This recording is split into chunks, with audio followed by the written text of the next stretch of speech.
شاہ نے لکھا حبیب آ جاؤ،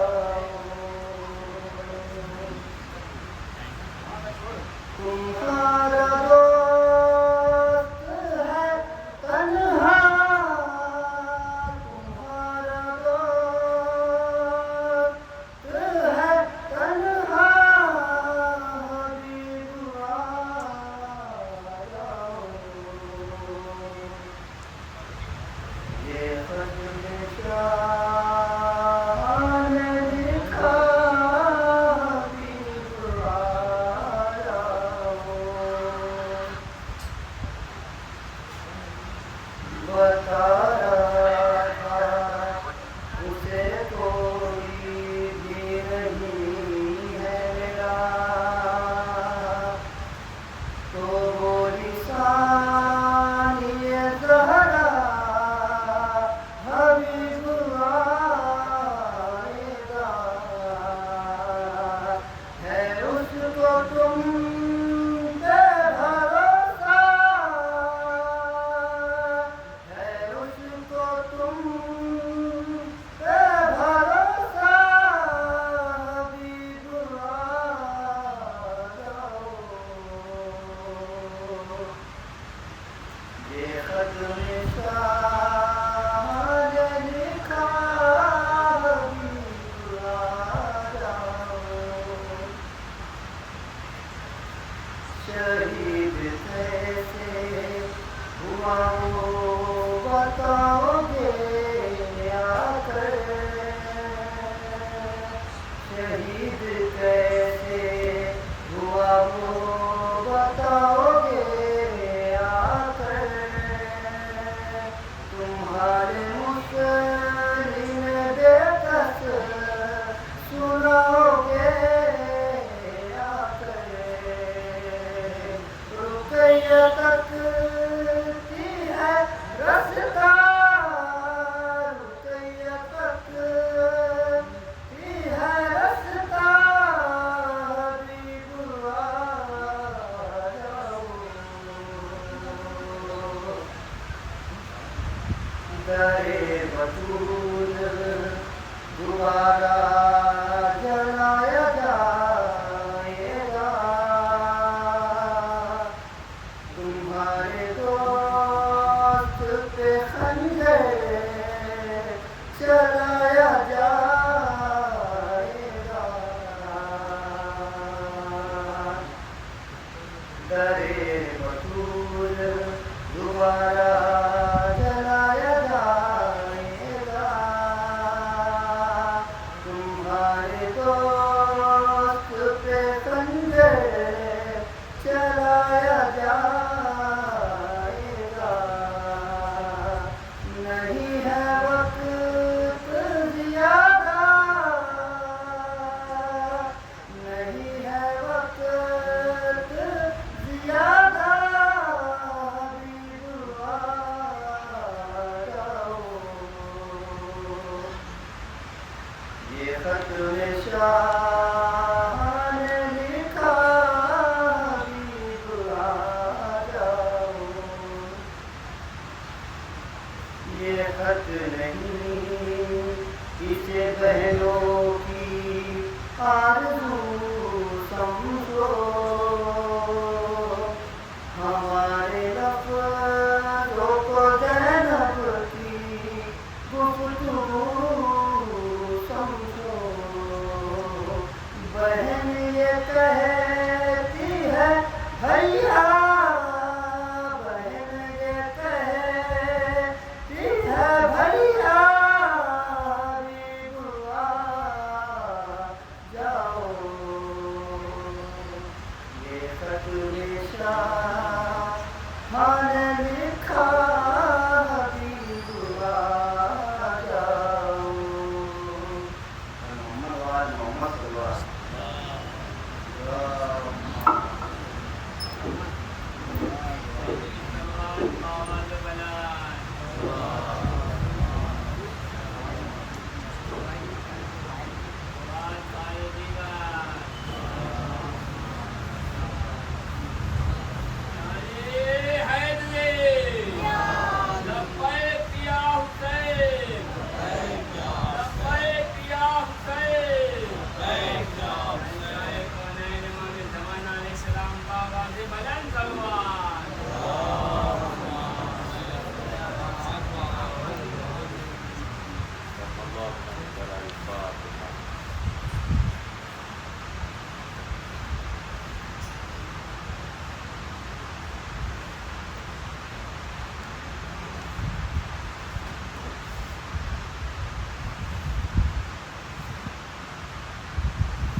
أما بعد فقد قال الله تبارك وتعالى في القرآن المجيد بسم الله الرحمن الرحيم وإذ ابتلى إبراهيم ربه بكلمات فأتمهن قال إني جاعلك للناس إماما قال ومن ذريتي قال لا ينال عهد الظالمين صلوات محمد وعلى محمد.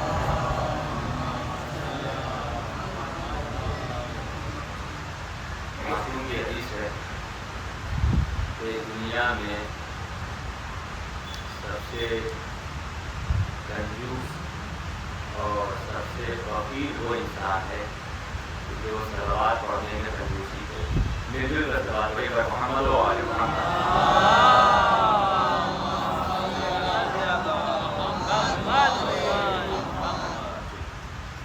عزیزوں،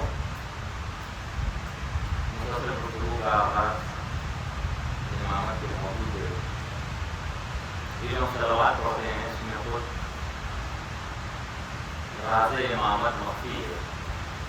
امامت کا راز اس میں چھپا ہوا ہے، کیونکہ ہر کس و ناقص پہ صلوات نہیں پڑھی جاتی ہے، بلکہ اس پہ صلوات پڑھی جاتی ہے کہ جس پہ اللہ نے صلوات بھیجی ہے.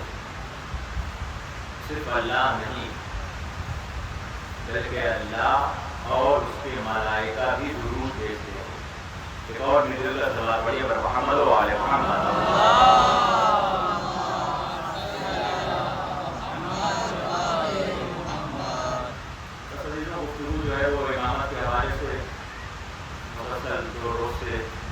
جاری و ساری ہے. آج کی گفتگو کا بھی آغاز اسی آیت کے ذیل میں ہوگا جس میں پروردگار ارشاد فرماتا ہے اور جب اس کے رب نے ابراہیم سے امتحان لیا یا ابراہیم کی آزمائش کی اور اس نے اسے پورا کر دیا تو پروردگار نے کہا کہ میں نے انی جاعلک، میں تمہیں مقرر کروں گا، بناؤں گا، للناس اماما، لوگوں کا امام. پھر آگے کا جملہ ہے ابراہیم علیہ السلام نے کہا کہ میری ذریت یعنی میرے اولاد میں تو خدا بندہ کیا فرماتا ہے لا ینال عہد الظالمین، یہ عہدہ ظالموں تک نہیں پہنچے گا، یہ عہدہ ظالموں تک نہیں پہنچے گا. یعنی منصب امامت وہ عہدہ ہے کہ جس میں ظالم نہیں آ سکتا یا جو ظالم کو نہیں لے سکتا. اس کے لیے کس چیز کی ضرورت ہے؟ اس کے لیے ایسے انسان کی ضرورت ہے کہ جو جرم نہ کرتا ہو اور جرم کے خلاف آواز بھی بلند کرتا ہو، جرم کے خلاف آواز بھی بلند کرتا ہو. یعنی یہ ہے امامت. امام کی تعریفیں بہت ہیں. آئیے ایک تعریف میں بیان کروں، اس کے بعد جو ہے اس کا آغاز کرتا ہوں. امام محمد باقر علیہ السلام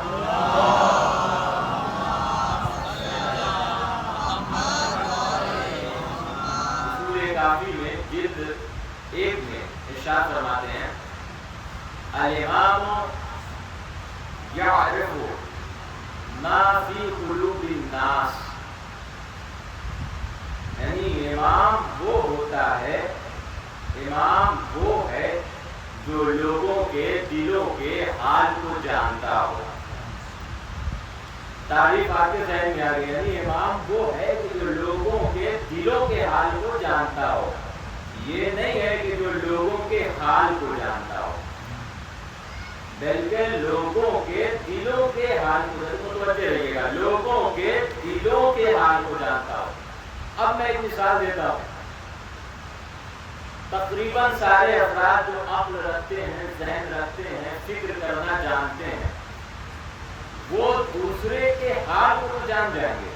جیسے میں کس حال میں ہوں، میں کس حال میں بیٹھا ہوں، آپ کس حال میں ہیں، کون کس حال میں رہتا ہے، یہ آپ بستی والوں سے پوچھئے، وہ بتا رہے گے فلاں صاحب اس حال میں ہے، یا کہ یا حالت مسافرت میں ہیں یا کسی نہ کسی حال میں ہیں. لیکن اب اگر میں آپ سے پوچھوں کہ آپ یہ بتائیے کہ میرے دل کا حال کیا ہے، میرے دل کا حال کیا ہے، تو پھر یہاں پہ جواب نہیں ملے گا. کیوں؟ کیونکہ لوگوں کا حال جاننا اور ہے، لوگوں کے دلوں کے حال کو جاننا اور ہے. لوگوں کا حال جاننا عوام کا کام ہے، لوگوں کے دلوں کا حال جاننا امام کا کام ہے. ایک صلوات پڑھیں بر محمد و آل محمد.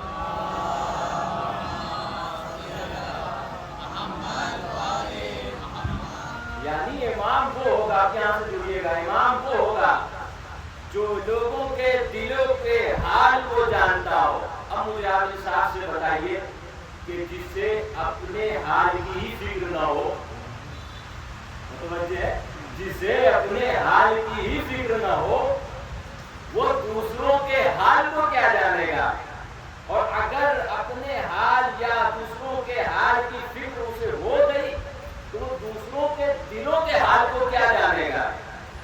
یعنی امام کے لیے شرط یہ ہے کہ لوگوں کے دلوں کے حال کو جانتا ہو. ایسا نہ ہو کہ جسے اپنے حال کی فکر نہ ہو. یا آپ تعریف کریے گا تو آپ کو ایسے ایسے خود ساختہ امام مل جائیں گے کہ جنہیں دوسروں کے حال کو تو چھوڑیے، اپنے حال کی اس قدر فکر نہ رہی کہ جب مصلی پہ آئے تو لوگوں سے کہنا پڑا اگر میں ٹیڑھا ہو جاؤں تو مجھے سیدھا کر دیا جائے، اگر میں ٹیڑھا ہو جاؤں تو مجھے سیدھا کر دیا جائے. کہنے کا مطلب کیا ہے؟ کہنے کا مطلب یہ ہے میرے عزیزوں، امام وہ ہوتا ہے کہ جو لوگوں کے دلوں کے حال کو جانتا ہو. اب جسے امام بننے کا شوق ہے کم از کم اتنی استطاعت تو حاصل کر لے کہ اپنی حالت کے بارے میں جانتا ہو. اب یہ تاریخوں میں یہ جملے لکھے ہوئے ہیں، اب مجھے نہیں معلوم وہ کس حالت میں رہتے تھے یا وہ کس حال کو پسند کیا کرتے تھے، مگر مجھے اتنا تو سمجھ میں آ گیا زندگی تو چھوڑو، انہیں حالت قیام کی فکر نہ رہی اور انہیں خدشہ تھا، ڈر تھا کہیں ایسا نہ ہو میں قبلے سے مڑ جاؤں. مجھے قبلے سے مڑنے مت دینا، بلکہ جب قبلے کی طرح متوجہ ہو جاؤں اگر میں قبلے سے منہ پھیر لوں تو مجھے واپس قبلے کے جانب رکھ دینا. یہ ہے یعنی اسے اپنی فکر ہونا چاہیے. مگر کیا کہا؟ اگر میں ٹیڑھا ہو جاؤں تو مجھے سیدھا کر دیا جائے. مسئلہ یہ ہے کہ اگر دنیا میں آپ کو کوئی ایسی امت دکھے جو ٹیڑھے راستے پہ چل رہی ہو تو یہ مان لیجئے وہ سیدھے امام کا ماننے والا نہیں ہے، ٹیڑھے امام کا ماننے والا ہے.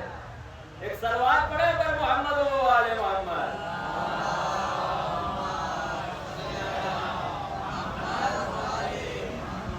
کمال ہے عزیزوں، گفتگو آگے بڑھے گی. لوگوں کو عہدہ پانے کا بڑا شوق ہوتا ہے، ہر کوئی چاہتا ہے. میں یہاں پہ انجمن کی مثال دوں گا کیونکہ یہاں پہ انجمن نہیں ہے.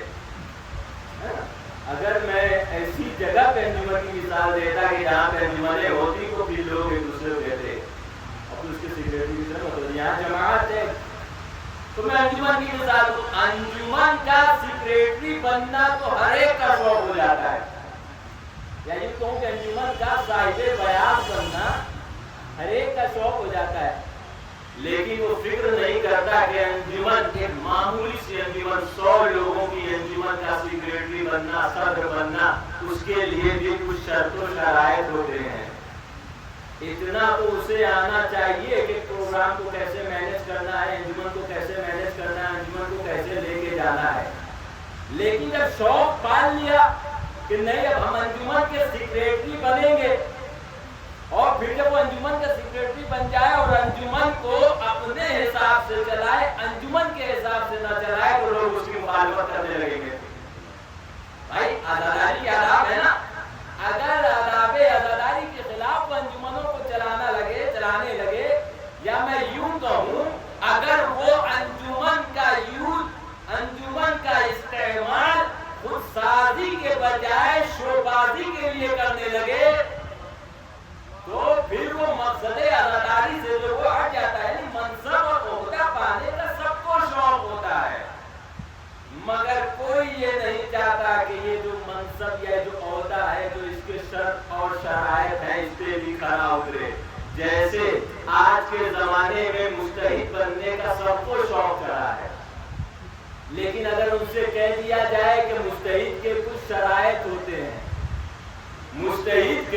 شرائط ہوتے ہیں، ان شرائط کو اپناؤ تو وہ پیچھے ہٹنے لگیں گے. نہیں بھائی اتنے بڑے بڑے شرائط میں ایک چھوٹی سی شرط حدیث دنیا نہ ہو، دنیا کا لالچ نہ رکھتا ہو، دنیا کا لالچی نہ ہو.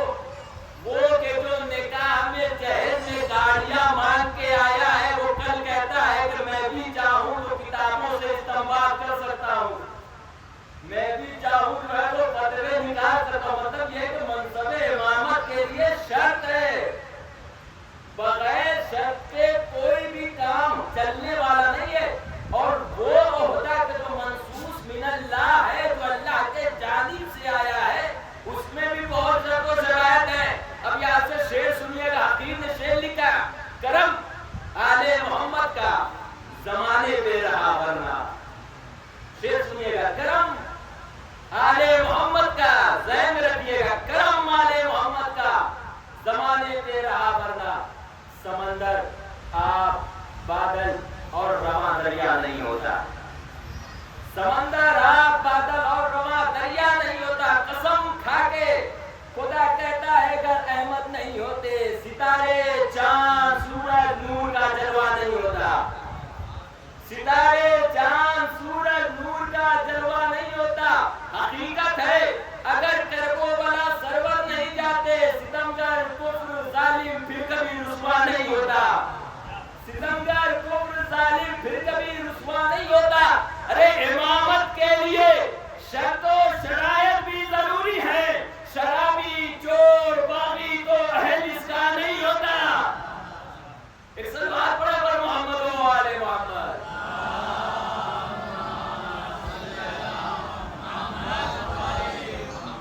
بس میرے جو گفتگو بہت تیزی سے آگے بڑھ رہی ہے. امامت کرنے کے لیے صرف جبہ اور دستار کی ضرورت نہیں ہے، بلکہ صاحب کردار ہونا چاہیے، صاحب اخلاق ہونا چاہیے، صاحب خوش گفتار ہونا چاہیے، صاحب خوش رفتار ہونا چاہیے.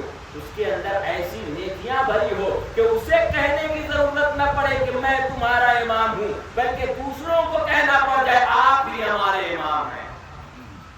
ایسی کوالٹی، ورنہ ایسی تاریخوں میں 1400 سال پہلے جائیے تو بہت سے مسند پہ بیٹھنے والوں نے دعویٰ کرنا شروع کیا میں تمہارا امام ہوں، میں تمہارا امام ہوں.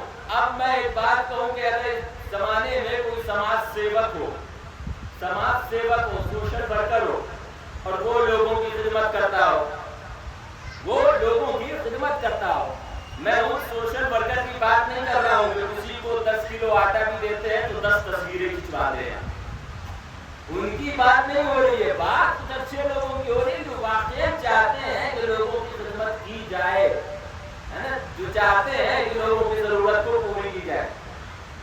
وہ اگر یہ کہتا پھرے کہ میں سماج سیوک ہوں، میں سماج سیوک ہوں، جواب یہ لوگ کہیں گے نا کوئی پروف تو بتاؤ، کوئی تمہارے پاس پروف ہے یا نہیں ہے کہ بس ایسے ہی کہ سماج سیوک کہتے کہتے تم سماج سیوک ہو جاؤ گے. جیسے حلوہ کہنے سے منہ میٹھا نہیں ہوتا ہے، ویسے خود کو امام کہنے سے کوئی امام نہیں ہوتا ہے. ایک سلوات پڑھے پر محمد و آل محمد.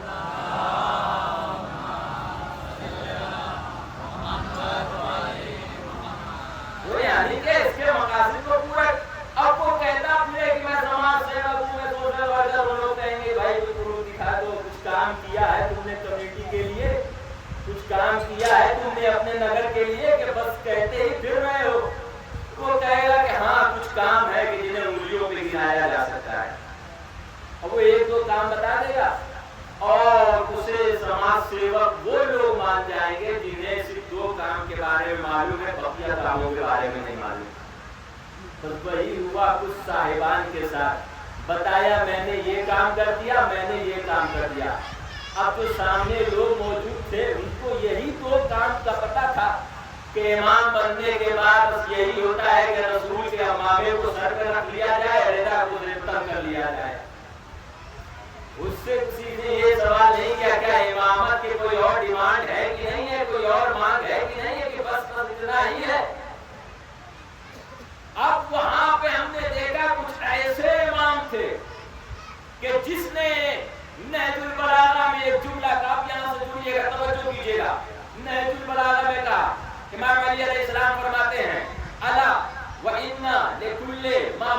اماما الا وان لكل ماموم اماما يقتدي به ويستضيء بنور علمه الا وان امامكم قد اكتفاه من دنياه بتمريه ومن طعمه بقصيه.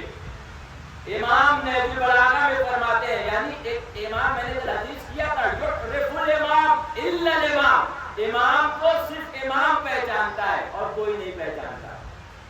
امام کو صرف امام پہچانتا اور کوئی نہیں پہچانتا. کیا کہتے ہیں؟ ابھی میں مناظرہ جو چھٹا ہے اس کی طرف آ رہا ہوں دھیرے دھیرے. الا وان لکل ماموم اماما، یاد رکھو ہر ماموم کا اپنا ایک امام ہوتا ہے. یقتدی بہ، جس کی لوگ اقتدا کرتے ہیں، ویستضیء بنور علم، اور جس کے نور علم سے لوگ کسب فیض کرتے ہیں. الا وان امامکم، اب اس کا ترجمہ میں تب کروں گا جب میں اس خطبے کا سیاق و سباق سمجھا دوں. امام کو کیوں کہنا پڑا کسی سے؟ کیوں کہنا پڑا کسی سے کہ ہر مامون کا ایک امام ہوتا ہے؟ تاریخ یہ ملتا ہے کہ عثمان بن حنیف امام کے گورنر تھے. امام کے گورنر تھے اور اچھے ساتھیوں میں سے تھے. وہ ایک ایسی شادی میں چلے گئے کہ جہاں پر یہ لیبل لگا ہوا تھا کہ اس شادی میں صرف امیر آئیں گے، غریب نہیں آئیں گے. صرف امیر آئیں گے، غریب نہیں آئیں گے. امام کو پتا چلا کہ میں مولائے امیر ہوں تو کیا ہوا، میں غریبوں کا بھی مولا ہوں. یقین نہ ہو تو ذرا آج کے زمانے میں دیکھ لیجئے، ہمارے مولا کسی ایک انسان کا امیر نہیں، اچھے انسان کا مولا نہیں رہا ہے. وجہ یہ ہے کہ اگر کوئی امیر اپنے محل میں بھی فرش اعلیٰ بچھاتا ہے تو حسین وہاں پہ بھی آتا ہے. غریب اگر اپنی جھوپڑی میں بھی فرش اعلیٰ بچھاتا ہے تو حسین وہاں پہ بھی چلا آتا ہے. کیونکہ حسین جو ہے وہ سب کے امام ہے، علی جو ہے وہ سب کے امام ہے. وہ کہتے ہیں تم ایسی شادی میں جاتے ہو، جملہ سنیے گا، تم ایسی شادی میں جاتے ہو کہ جہاں سے امیروں کو انوائٹ کیا گیا تھا، غریبوں کو ستایا گیا تھا، وہ سر جھکا کے بیٹھ جاتا ہے. کہاں مولا؟ ہاں مولا ایسا ہی ہوا تھا. امام نے کہا ایسا ہے کہ تم مسجد میں ملنا، ایسا ہے کہ تم مسجد میں ملنا. ٹھیک ہے، مسجد میں آئے اور خطبہ دینا شروع کیا. اب میں آپ سے پوچھوں گا، ہم نے سنا ہے نا تاریخوں میں معصومی کیا فرماتے ہیں، کسی کی اصلاح کرنا ہے تو خاموشی سے کر دو، چھپ کے کر دو، اسے کونے میں لے کے جاؤ، اسے سمجھا دو بھائی تم نے غلطی کی ہے، اپنی اصلاح کر لو. میں کہوں گا مولا عثمان بن حنیف نے غلطی تو کر دی ہے، لیکن اصلاح جو ہے وہ یہیں پہ کر دیجیے، دوسرا نہیں سن پائے گا. جب نہیں مولا آواز نہیں. یاد رکھو جب فساد کھل کے ہونے لگے تو اصلاح بھی کھل کے ہونی چاہیے. ایک صلوات پڑھے ہمارے محمد و آل محمد.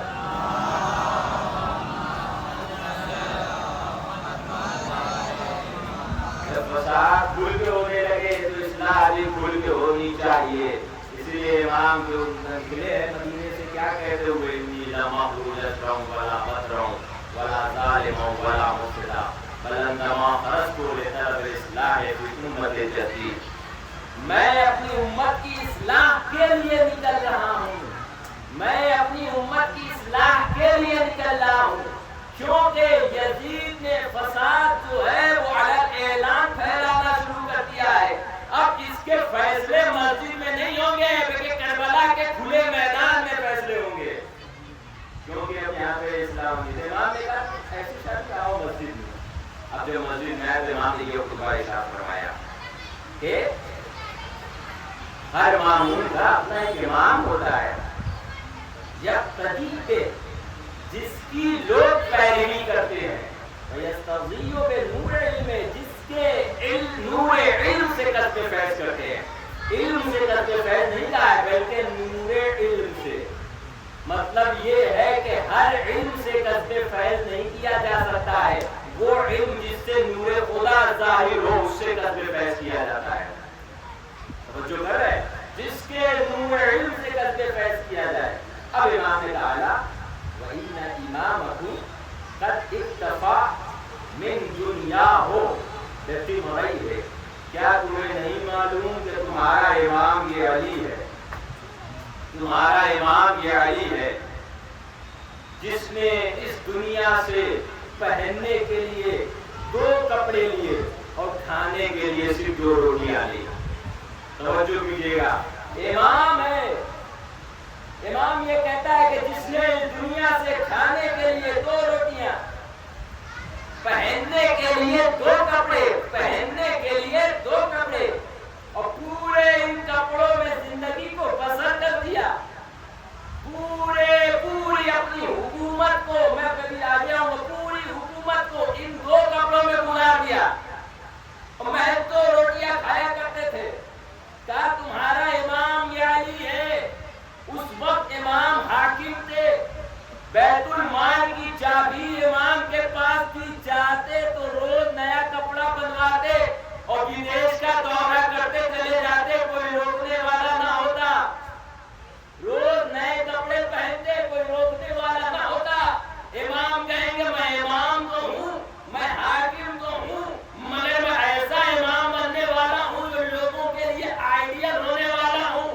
2 کپڑوں میں زندگی اور یہ حکومت کی زندگی گزارنے کا مقصد یہ ہے کہ لوگوں کو پتا چلے کہ کپڑے بدل کر حکومت کرنا ایماندار حکومت کی پہچان نہیں ہے. کپڑے نہ بدلتے ہوئے لوگوں کے کرداروں کو، لوگوں کی تقدیروں کو، لوگوں کے رفتاروں کو بدل دینا یہ علی جیسے حاکم کی پہچان ہے. ایک سلوات پڑھیں اگر محمد و آل محمد.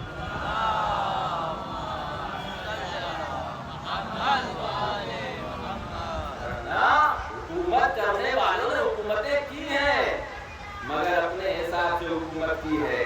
تو امام وہ ہوتا ہے، امام کی ضرورت میں گفتگو ہو گئی، امام کی باتوں میں گفتگو ہو گئی. میں نے عرض کیا تھا کہ الامام یعرف ما فی قلوب الناس. امام وہ ہوتا ہے جو لوگوں کے دلوں کے حال کو جانتا ہو. اب میں اس کی بھی تو کوئی وضاحت کر دوں. کوئی ایسا امام گزرا ہے کہ جو لوگوں کے دلوں کے حال کو جانتا ہو؟ تاریخ نے یہ بتایا ہے کہ ایک شخص مولا ابن کے پاس آتا ہے اور آنے کے بعد یہ کہتا ہے کہ مولا آپ اپنے آپ کو امام کہتے ہیں، آپ خود کو امام سمجھتے ہیں؟ تو مولا کائنات نے کہا کہ میں نہیں بلکہ اللہ نے مجھے امام بنایا. کوئی غیر اللہ ہوتا یا کوئی غیر خدا والا ہوتا تو فوراً کہتا ہاں میں امام ہوں. لیکن امام اس کے ذہن سے یہ بات نکالیں کہ کل کو اپنے ذہن میں یہ شک نہ لے آنا کہ امام بس امام ہوتا ہے. نہیں، علی بتانا یہ چاہتے ہیں کہ امام کو اللہ بنا کے بھیجتا ہے. اللہ امام بنا کے بھیجتا ہے کہ نہیں، مجھے اللہ نے امام بنا کے بھیجا ہے. تو اس نے یہ کہا کہ اس کی ضرورت کیا ہے، اس کی ضرورت کیا ہے. اس سے پہلے اس نے یہ سوال کیا یہ کیسے کہ امام کو جو ہے وہ اللہ بناتا ہے. کیا تو نبوت کو مانتا ہے یا نہیں؟ کہا ہاں. بتاؤ نبی کو کس نے بنا کے بھیجا؟ کہا اللہ نے. کہا امامت نبوت کی یہی کڑی کا نام ہے. وہ ذہن میں رکھیے گا کہ الامام یعرف ما فی قلوب الناس. امام جانتا ہے کہ لوگوں کے دلوں میں کیا چل رہا ہے. تم 4 دیواریوں میں بیٹھ کے سرگوشیاں تو کر سکتے ہو مگر گوشے امامت پہ پہرا نہیں بیٹھا سکتے. وہ سب جانتا ہے، وہ سب سنتا ہے. تو امام نے کہا جیسے نبوت ویسے ہی امامت. اب وہ خاموش نہیں ہوا یہاں پہ. اس نے کہا کہ اب یہ بتائیے کہ ہم کیسے مانے کہ آپ بھی امام ہیں. توجہ ہے، ہم کیسے مانے کہ آپ ہی امام ہیں؟ امام نے کہا کہ ایسا ہے کہ میں ایک بات بتاؤں،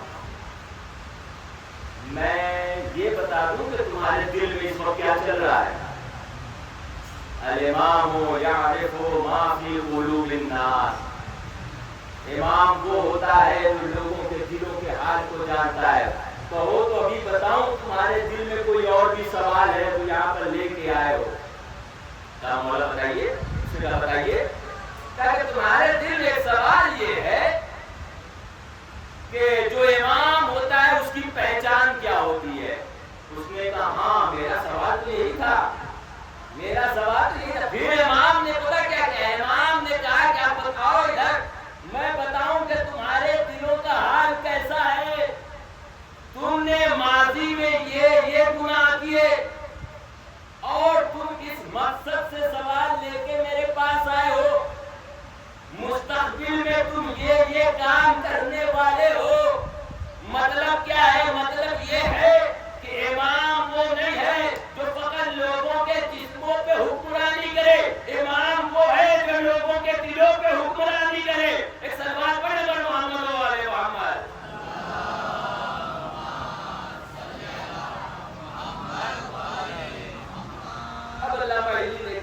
یہ معنی الامامۃ ریاست العامہ فی امور الدین والدنیا نیابۃ عن النبی.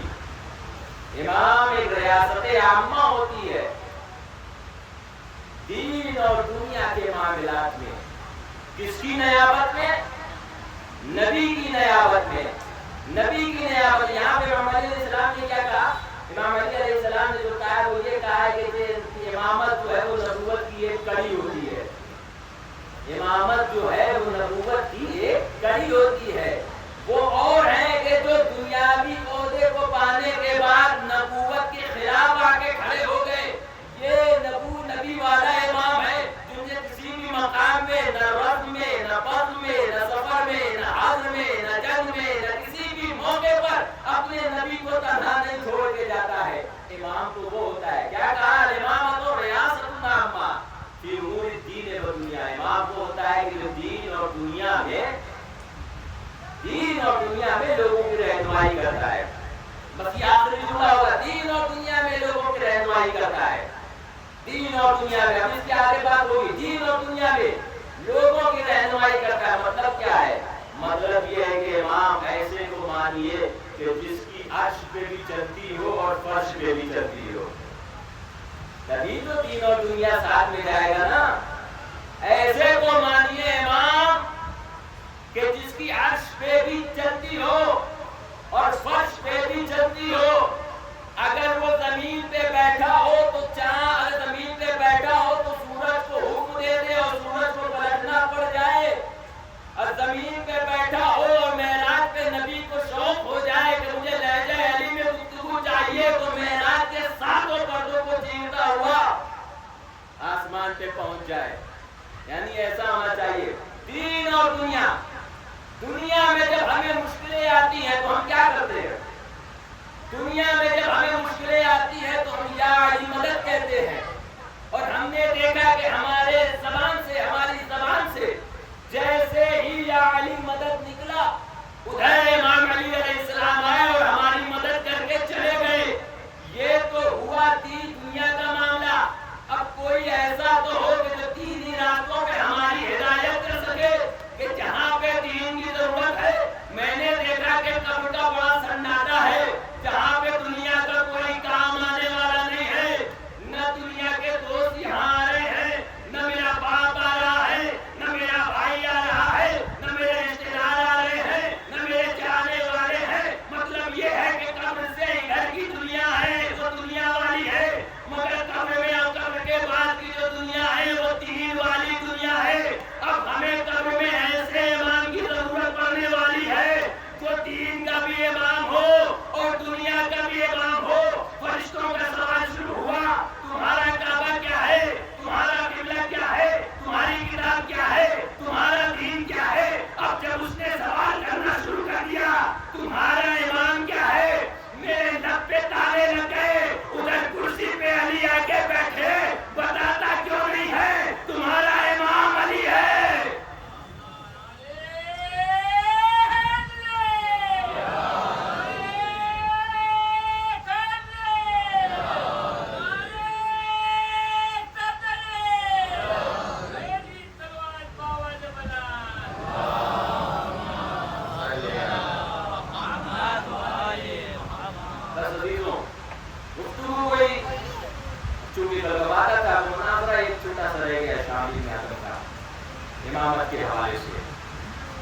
امامت کے حوالے سے منصور روانتی کا دربار سجا ہوا.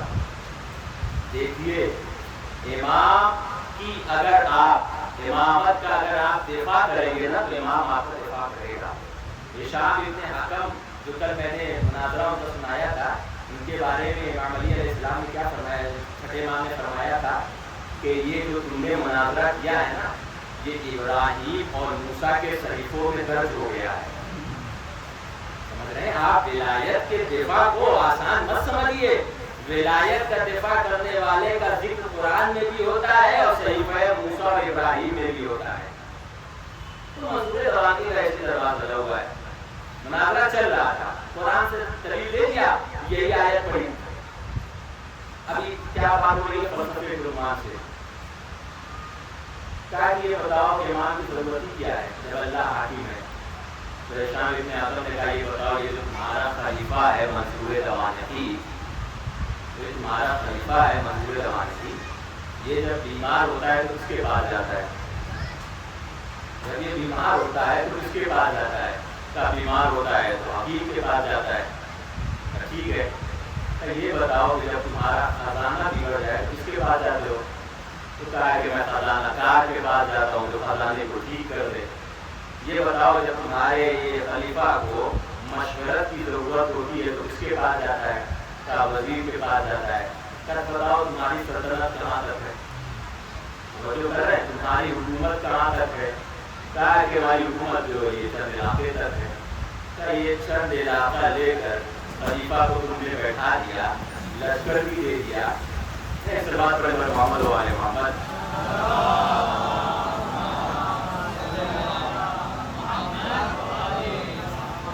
تم نے خلافت دے دی، حاکم بنا دیا، وزیر کو بھی رکھ دیا، اس نے کہا یہ بتاؤ یہ سب کے حاکم کے ہوتے ہوئے یہ خزانہ کار، یہ طبیب، یہ وزیر کی ضرورت ہی کیوں پڑی؟ کہا کہ ایسا ہے نا صاحب جب کسی نظام کو اچھے سے چلانا ہونا تو منتظم کی ضرورت پڑتی ہے، کسی منتظم کی ضرورت پڑتی ہے جو نظام کو ٹھیک کر سکے۔ انہوں نے کہا کہ اب یہ بتاؤ کہ اللہ نے اتنی بڑی کائنات بنا دی ہے، اس میں سورج کو بھی نکالنا ہے، چاند کو بھی نکالنا ہے، سیاہ و شبرات میں بھی تبدیل کرنا ہے، لوگوں کی ہدایت بھی کرنا ہے، تم یہ مانتے ہو کہ ایک معمولی سا خلیفہ اپنے نظام کو چلانے کے لیے اتنے مشورے کو رکھ سکتا ہے، اتنے مشاوروں کو رکھ سکتا ہے؟ وہ امام کہ جس کی حکومت اس پوری کائنات پہ ہے، وہ امام کہ جس کی حکومت سے تمہارا خلیفہ بھی باہر نہیں جا سکتا، اس کو کسی امام کی ضرورت نہیں ہوگی۔ پھر اس نے جملہ کہا کہ اب یہ بتاؤ قرآن میں کہاں اس کا ذکر ہے؟ ٹھیک ہے یہ تو فلسفے قرآن سے بات سمجھ میں آ گئی کہ ہر ایک چیز کے لیے پیشوا اور رہبر کا ہونا ضروری ہوتا ہے۔ پھر امام نے یہی آیت پڑھی مسجد طلع ابراہیم ربہ بکلمات فأتمہن قال انی جاعلک للناس اماما، میں نے تمہیں لوگوں کا امام بنا دیا۔ ہشام ابن عاصم نے کہا یہ بتاؤ ابراہیم علیہ السلام اس وقت کیا کیا ہوتا تھا ان کے پاس؟ کہا ابراہیم نبی بھی تھے اور اللہ کے خلیل بھی تھے۔ ہشام ابن عاصم نے مسکرا کر جواب دیا یہ بتاؤ جب نبی کے ہوتے ہوئے امامت کی ضرورت تھی تو نبی کے بعد امامت کی ضرورت بدلتے والا ہوگی؟ ایک صلوات پڑھے بر محمد و آل محمد۔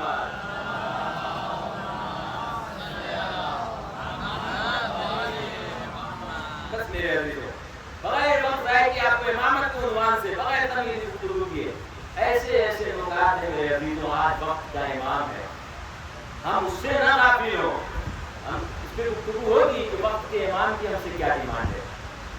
بعض لوگ کہتے ہیں کہ امام جو ہے فرض غیب میں ہے، ہم کیسے مدد کر سکتے ہیں؟ اس لیے بڑی تفصیلی گفتگو ہوگی۔ ہاں امام جب ایسے ہوتے ہیں، اگر امام کسی کو کوئی عہدہ دے اس کی بھی بڑی فضیلت ہوتی ہے، امام اگر کسی کو عہدہ دے اس کی بڑی فضیلت ہوتی ہے۔ اگر امام کسی کو یہ کہے من الرجل الغریب الى الرجل الفقیر، اگر امام کسی کو یہ کہے کہ یہ میرا خط ایک مرد فقیر کی جانب ہے، واقعاً وہ فقاہت کے درجے پہ فائز تھا۔ آج 3 محرم ہے، ہمارے بزرگوں نے اور ما سلف علماء نے ایک بڑا اچھا کام یہ کیا کہ ان تاریخوں کی تقسیم بندی کر دی۔ کیوں؟ کیونکہ ہمارے بزرگ حضرات یہ چاہتے تھے اور علماء ما سلف یہ چاہتے تھے کہ کربلا میں ادا کرنے والا ایک کردار بھی چھپا نہ رہے زمانے سے۔ آج کی جو تاریخ ہے اس کو اصحاب امام حسین سے منسوب کیا گیا ہے۔ اصحاب امام حسین نے زیادہ تر جو صاحبات پڑھے جاتے ہیں وہ یا تو حبیب ابن مظاہر کے یا کسی اور صاحب کے، اور بالخصوص جو ہے ابن خین بجلی کے۔ حبیب ابن مظاہر کے بہت آپ نے مصائب سنے ہوں گے، آئیے میں آپ کو ایک ایسے کارواں سے ملاتا ہوں کہ جو کارواں بہت جلد کسی ایسے سے منصرف ہونے والا ہے کہ جو ابھی کسی اور کے خیمے میں ہے، خیمے ولایت علی میں نہیں ہے۔ بتایا جاتا ہے زہیر بن قین جو ہے وہ دوسرے مسلک کے تھے اس زمانے میں۔ تاریخ امام حسین علیہ السلام کا یہ کارواں پڑ رہا تھا، زہیر بن قین بدری نے اپنے خیمے کو یہ سوچ کے اور ایسی جگہ لگایا تھا کہ یہاں سے حسین کا قافلہ نہ جائے، یعنی ہم ان کے قافلے سے اور ان کے لشکر سے دور ہی دور رہیں۔ تاریخ نے لکھا ہے کہ زہیر بن قین کو پتہ یہ چلا کہ قریب میں امام حسین علیہ السلام کا خیمہ لگا ہوا ہے۔ میں ایک جملہ کہوں، اگر ایک عام انسان اپنے امام سے بھاگنا چاہتی ہے اور امام اس کی اصلاح کرنا چاہتے ہیں تو امام خود آتے ہیں اس کی اصلاح کرنے کے لیے۔ سمجھ جائیے امام کتنا مہربان ہوتا ہے۔ تاریخ میں لکھا ہے کہ وہ مہمان ہو گیا، قاصد کو امام حسین علیہ السلام نے اپنے قاصد کو زہیر بن قین کے پاس بھیجا۔ تاریخ میں لکھا ہے کہ وہ قاصد آتا ہے اور خیمے کے پاس آگے آواز دیتا ہے کہ میں حسین کا قاصد ہوں۔ تاریخ نے لکھا کہ جیسے ہی زہیر بن قین نے حسین کا نام سنا فوراً اپنی جگہ سے اٹھ گئے اور خیمہ پہ چلے آئے، پردے کو اٹھایا، کہا کیا کہا تم نے؟ کہا میں حسین کا قاصد ہوں، میں حسین کا قاصد ہوں۔ کہا حسین مجھ سے کیا چاہتے ہیں؟ کہ حسین نے خط بھیجا ہے۔ تاریخ میں لکھا ہے کہ زہیر بن قین نے اس خط کو لیا اور اپنی آنکھوں سے بوسہ دیا، اپنے لب سے بوسہ دیا۔ بوسہ دینے کے بعد اسے چوما، بڑے احترام سے اس سے بات کیا اور پڑھنے لگے، اس کو بند کر دیا، واپس گھر میں چلے آئے۔ قاصد کو بھیج دیا، قاصد جاؤ میرا جواب آ جائے گا۔ تاریخ میں لکھا ہے کہ زہیر بن قین جیسے ہی آئے تو ان کی جو زوجہ تھی پوچھا زہیر کیا ہوا، تم بڑے خاموش ہو؟ زہیر بن قین نے کہا ہوا وہی کہ جس کا ڈر تھا، ہوا وہی کہ جس کا ڈر تھا۔ کیا ہوا؟ میرے حسین آقا نے بلایا ہے۔ زوجہ نے کہا زہیر تم سوچ رہے ہو، تم مہلت لے رہے ہو، جاتے کیوں نہیں؟ کہا تمہیں نہیں معلوم یہ قافلہ موت کے جانب رواں دوا ہے۔ تو تاریخ میں ملتا ہے کہ زوجہ نے کہا زہیر ایسا کرو، یہ میری چادر جو ہے نا تم موڑ کے بیٹھ جاؤ، میں جاؤں گی اپنے حسین کی مدد کرنے کے لیے، اپنے حسین کی نصرت کرنے کے لیے۔ میں مسائل کو بہت مختصر کرتا ہوں۔ تاریخ نے کہا زہیر بن قین نے کہا کہ نہیں مجھے جا کر بات کرنی چاہیے۔ تاریخ نے لکھا کہ امام حسین علیہ السلام کے پاس زہیر بن قین آئے، نہ جانے تنہائی میں حسین اور زہیر میں کیا گفتگو ہوئی کہ زہیر واپس خیمے میں آتے اور آنے کے بعد کہتے ہیں میری زوجہ تلوار ذرا لے کر تو آؤ، تلوار لے کر آؤ۔ کہا کہ ارے ابھی تو تم حسین کی نصرت کرنے کو تیار نہ تھے۔ کہا اگر میں حسین سے میری ملاقات ہوئی، حسین نے مجھے واقعہ یاد دلا دیا کہ اس کے بعد مجھے یہاں رہنے کی گنجائش نہیں۔ کا واقعہ کون سا ہے؟ تو واقعہ یہ ہے کہ ہم ایک جنگ میں ساتھ میں تھے، معصوم بھی ہمارے ساتھ میں تھے، ہم سب کو مال غنیمت تقسیم ہو رہا تھا، تو مجھے بھی مال غنیمت تقسیم کیا گیا۔ تو پوچھنے والے نے پوچھا کہ تمہیں مال غنیمت ملا کہ نہیں ملا؟ زہیر نے کہنے کہا ہاں مجھے مال غنیمت مل گیا، میں مسائل کو ختم کر رہا ہوں، ہاں مجھے مال غنیمت مل گیا ہے۔ اب تاریخ لکھتی ہے کہ اس نے یہ جملہ کہا کہ زہیر تمہیں اسی مقام پہ ایک بڑی خوشی نصیب ہونے والی ہے۔ تو کیا جانتے ہو وہ زمین کون سی تھی؟ یہ زمین کربلا کی زمین تھی، یہ زمین کربلا کی زمین تھی۔ اب زوجہ نے کہا کہ ایسا ہے زہیر کہ میں بھی جاؤں گی حسین کی نصرت کرنے کے لیے۔ زہیر نے کہا کہ تم اس قوم کو نہیں جانتے ہو، یہ مجھے بھی مار دیں گے۔ تو ہماری زوجہ ارے ہماری بہنوں کو ایسے نہیں چھوڑتے، انہیں اسیر کر دیتے ہیں۔ ایسا ہے کہ میں تمہیں طلاق دیتا ہوں، آج سے تم جاؤ، قرآن کے ساتھ مدینے میں چلے جانا۔ میں کہوں گا زہیر آپ حق بجانی میں، مگر زوجہ کے جواب کو سن لیجئے۔ زوجہ نے کہا ارے میں تمہاری زوجہ ہوں، ارے